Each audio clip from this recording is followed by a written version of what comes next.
Hello. So I was going to do something like super mega extra special today, which was like a scene-by-scene reenactment of the Titanic. But I have narcolepsy, so I accidentally fell asleep, and instead of having like a really amazing 3.5-hour impassioned recreation of one of the best love stories of our time by one girl alone in her bathtub, all I have is like 3.5 hours of footage of me drooling. So we're going to go on to plan number 2, which is I'm going to do a short reenactment of my time in poetry school. So this will be me, just as I am, and then me with this hat on will be the poetry school, like, principal, who was Ezra Pound. You may have heard of him. He's, like, so famous. Yeah, so he was the principal, and then this will just be me. So here it goes. This is me right now. And so the cats ran away from the danger and lived happily ever after in their new home. Okay, now this is Ezra Pound's reaction. Jane, I have to say, that was a marvelous poem.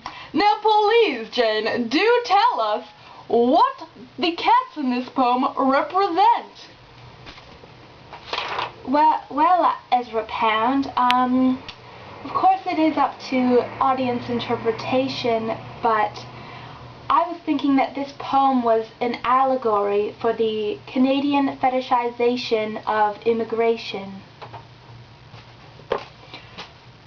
Fabulous, Jane. That is exactly what I was thinking. I have to say, as Ezra Pound, you are the best poet I have ever heard. You are most likely the best poet in the whole world. Thank you, Ezra Pound. But as we all know, that poem was not really about the Canadian fetishization of immigration. It was really secretly just about cats.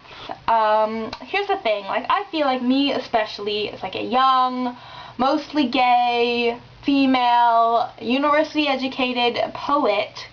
I'm expected to be all like, politics, burning bras, things like that. And like, I do care about politics and things like that. I mean, I am all for gay rights and women's rights and feeding the children and hugging the antelopes and things like that. But I also really care a lot about, like, looking good and being cool. So the poem that I'm going to read today, The Wind-Up Rose, it's about another little fellow that maybe just isn't quite as angelic as people expect him to be. The Wind-Up Rose.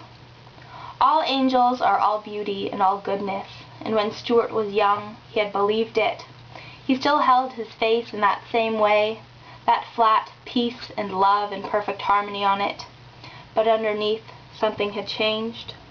He couldn't ask the other angels how they felt, drinking chocolate milk and playing tennis all day. What could he possibly say about winning 23 of the 46 tennis matches he had played, and how it had lost its joy?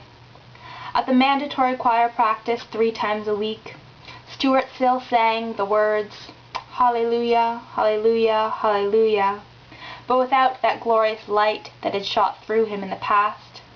And then, the next time Stuart went to Earth, he came home with something more than just a soul. Stuart stole the wind-up rose from a store in San Francisco, and as he smuggled it past customs in his underwear, he felt the last of his goodness go. The rose started as a bud in a box, but when he wound the key and opened the lid, Stuart could watch it grow. Stuart would sit on the sidelines at tennis matches, staring down at his lap while the other angels played, listening for the sound of imperfect hinges when the little rose began to open. "Why won't you ever play?" asked another angel one day. The angel had a chocolate milk mustache and drips of sweat framing his face. Stuart didn't know what to say. Stuart wondered why he wasn't in hell where the badness was. What was he doing in this place of all beauty and all goodness, when the only beauty he had was in a little box on his lap? Stuart sat still and said nothing, waiting for the other angel to go away. And then one day, Stuart saw another angel with a box in his lap. What has he got? Stuart wanted to know. Stuart slid beside the angel on the bleachers and peeked into the box. Inside was a miniature man, struggling to do jumping jacks. "That's very beautiful," Stuart said. "Want to see what I've got?" So that was the poem Wind Up Rose. Thank you for watching.